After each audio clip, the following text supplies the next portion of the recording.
We all know the sweet, lovable bear named Banjo and his smart talking, shots firing sidekick Kazooie. Wow, what a great duo, weren't they? Seems to me that all the great games and even the greatest shows revolve around a great duo, don't they? And what an amazing soundtrack, too. I mean, it was incredible.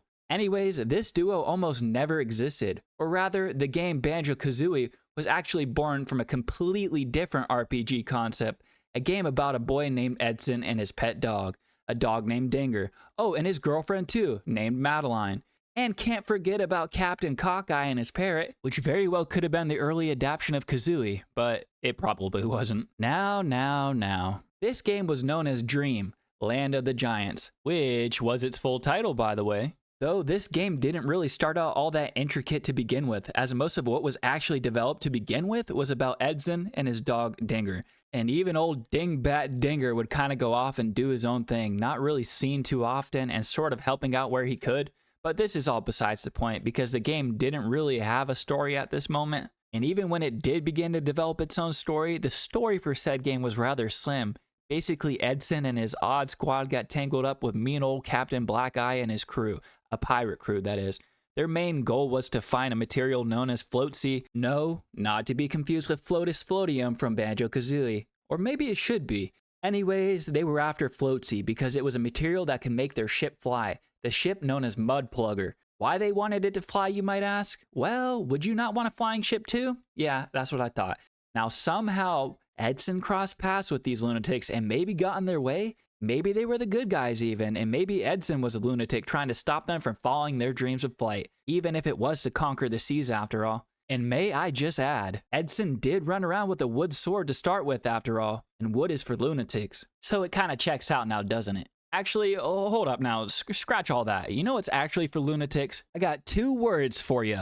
Packing peanuts. Who in the world uses those to pack things? All right, just use a little bit of bubble wrap. I just got a package and those things just fly everywhere. All right, way off track. Okay, I'm sorry. Back on track. It's also crazy that this game, Dream that is, could have potentially inspired aspects of what would become Sea of Thieves, or so it's theorized, as Rare Limited, the game developer, was actually behind both Dream and Sea of Thieves. Just something to think about, you know? Don't think too hard about it. Now, let's talk about the timeline for this game, which began development around the tail end of 1995, just shortly after the same studio released Donkey Kong Country 2. They were some eager beavers over there, weren't they? Anyways, going into this game, they wanted to make it just as they did with their other games, with the same sort of look and feel, maybe with just a bit of a more advanced approach, even drawing inspiration from The Legend of Zelda, and boy does that sure show. Edson and Link, I mean, they do kind of have a similar vibe. Well, somewhat. Along with the fact that creators wanted some sort of magical element to their game, this was all well within their first draft, by the way, really wanting a fairy tale feel to it, thus picking the name Dream to sort of match that vibe. Now, Dream, a game that was fully intended to be made for the Super Nintendo at the time, not really sure why or if they didn't really know that Nintendo was going to release their new system. Yes, that system being the Nintendo 64, set to release a few months just after development began on the game. By this time, they had already finished a whole sequence introducing the start of the game and even featured a fully playable level. But you want to know the real kicker? At the time, Edson's dog actually had more capabilities than he did, and still, the dog was hardly even around. Thus, this problem was first on the list of things to change for the devs, or maybe it was to change the game to a more capable system, as they feared the Super Nintendo would not be able to handle what they have created, making the Super Nintendo seem a little less super. Why they didn't do this from the start, who knows? Like I said, maybe they didn't have that sort of intel. Either way, I don't think they were intending on making something of this magnitude to begin with, or they didn't think that it would become this intricate.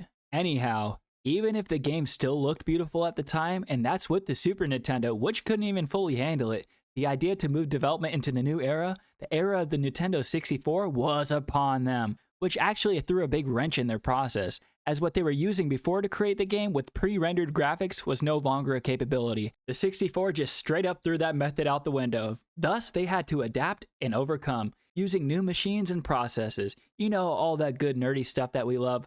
I don't really know shit about making a game. All I know is that whatever they were doing before, they had to change it all up now.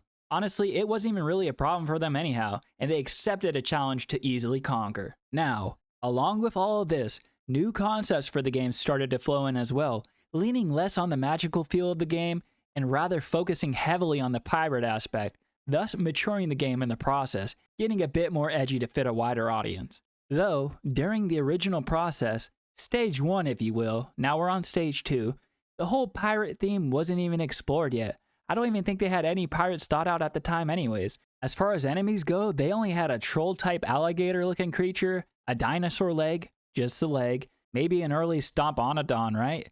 A witch, we'll get to that much later though, and some sort of unknown giant. And models weren't even made for most of them. So as far as stage 1 went, that was pretty much all the enemies they had thought up. And all they knew is they wanted the game to be magical. So when it came to stage 2 in the process on the Nintendo 64, this is when the plot started being built with a semi-ish storyline being brought to life. Yes, the storyline with the pirates, which, from what I mentioned earlier for the whole storyline, is about as in-depth as they actually went with the game in that sort of aspect. It truly wasn't much. I mean, the game looked great though visually, and the 3D aspect looked great as well. I'll go ahead and show you what I mean. Here's a little model for the Nintendo 64 version.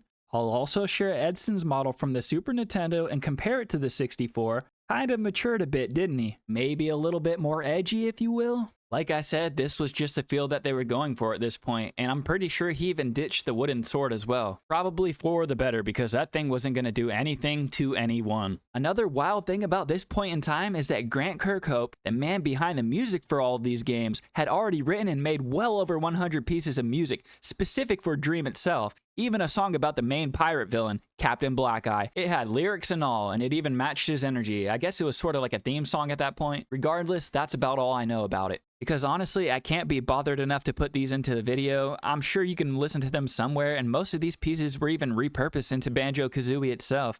Just want to say again, banger soundtrack, Banjo, wasn't it? Yes, it was. Now, bangers aside, as the team worked more and more, the game just started to feel more and more generic, and not as much genuine anymore. They honestly just didn't really like Edson as the main character, calling him kind of out of place and boring. They really wanted someone instead with a little bit more pizzazz. Someone that could bring some excitement, you know? Why not some wacky animal, they thought? Which kind of dials back their whole mature aspect, because I think at this point they wanted something really wacky. I don't know how they went from mature to wacky in that span of time. No idea. Regardless, they already had a few different designs thought up, which may or may not have ended up being used in Dream. The new characters tested would be a dog, a humanoid-type rabbit character, and a bear. Yes, you've guessed it, it's Banjo. Here's an early mock-up of him. I'm not really sure if they had his name thought up yet. However, the game was still just called Dream, and Banjo was going to be the protagonist of Dream. Also, as far as the other protagonists went, there was no mock-ups for them. Though I would have loved to see what they had in store for that wacky rabbit and I guess the dog too. Weird. So, after more and more hard work of trying to make Banjo work within Dream, it just simply wasn't happening. I'm not even sure if the story was the same at this point. However, the technology was, which was another thing that was getting to be a burden on the team. I guess just the overall style of the game at this point was hard to process, and it would be impossible to get the game out in some sort of decent time frame if it was continued how it was. Thus, this led the team to create something new, with Banjo still as the lead, because they didn't really want to abandon him. So now here's attempt 3, scrapping pretty much everything at this point and starting anew, even going with a little bit more action this time within the gameplay. Because before, the game was a whole lot of walking and not a whole lot of action, and there wasn't really much in terms of collectibles or side quests or anything fun really. It just felt bland. The idea now was to ditch the 3D game style that they had going and head back to the classic 2.5D, even making up totally new concepts for how Banjo would play along the way and what his story would become. Now this was something the team was familiar with, something they could work with, you know? Hold up now, let's pause. Just want to share a quick early concept of Banjo actually in the game. I think they were kind of going for some totally radical design with like a skateboarder vibe. You know, radical dude. So really, they were working out what aspects they wanted Banjo to have, like a double jump and even a backpack. And if you know how the double jump works in the game, Kazooie is the one who actually helps out Banjo with this ability. Okay, so they knew they wanted this ability. They just didn't know how he would go about doing it at first. Originally, Kazooie was nothing more than a pair of legs sticking out of his backpack with the name Tweeter. Her name was Tweeter, not Twitter, and that's the idea that they went with to start, before actually giving her a character design. Around this time, the game also went under the title Kazoo, and during the Kazoo phase, many different aspects were tested. From level design to in-game movement mechanics, different options were being explored. Even Banjo, here's another look at him at this point. Pretty radical still. Funny thing too, he was originally going to lose an article of clothing each time he got damaged, like a hat, his shoes, then boom, death, dead and naked. Poor Banjo. Now, like I was saying, more was being explored, more movesets, items, and collectibles were added at this point as well. Developers were also thinking of different ways that Banjo could attack enemies too, at one point testing out throwing soccer balls, balloons, and even bowling balls. Lots of balls. This game just needs more balls. At some point, his jump was even modeled after an ollie too. Yes, like on a skateboard, but without the skateboard.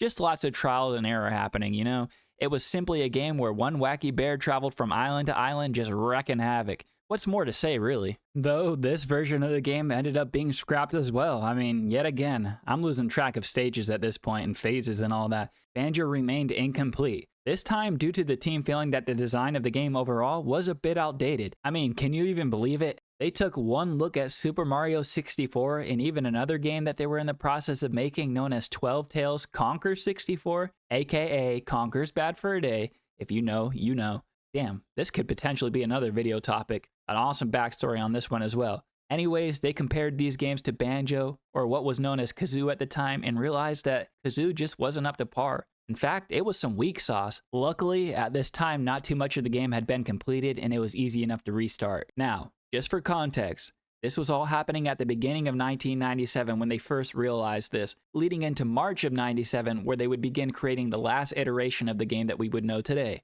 where it would finally don the title of Banjo Kazooie. Okay, they had to change its name because of copyright, but still the game would be created. Yes, with the official title Banjo Kazooie this time. It was all coming together now. Because this time around, the team was just working crazy fast, getting stuff done left and right, busy creating and building the game that we would come to know.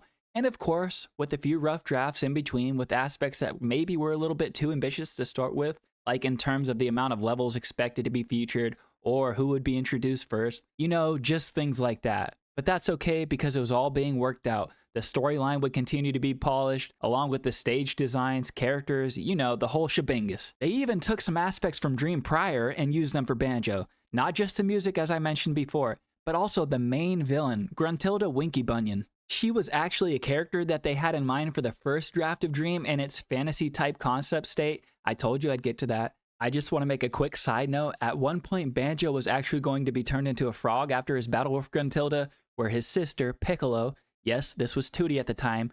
Okay, maybe not at this time, though at some point in time she did look like this. The name Piccolo actually came from her instrument that she would play, you know, the piccolo, yabozo. I wonder why they would change that name. Anyways, she would have to save him by collecting some sort of unknown items, doing so by traveling back to all the places that Banjo had previously been throughout the game, collecting them, and then somehow reverses the curse with them.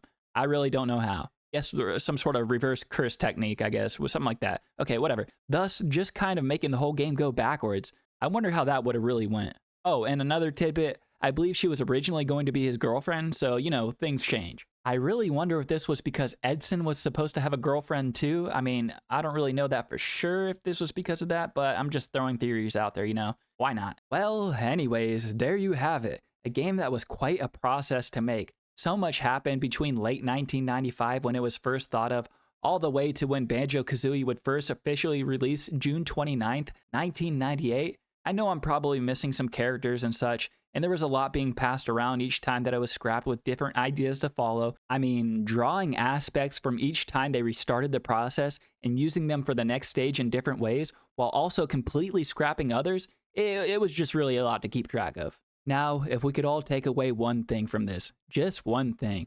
Thank goodness it ended up being Banjo. It was worth all the years and all the iterations to end up with Banjo Kazooie. Let's all be honest, we all know it's the truth. We wouldn't have had it any other way, realistically. So hey, thanks for all the hard work there, Rare. It was well worth it. Now, is it worth it for me to get back to work? Maybe. I'll find out. Bye-bye.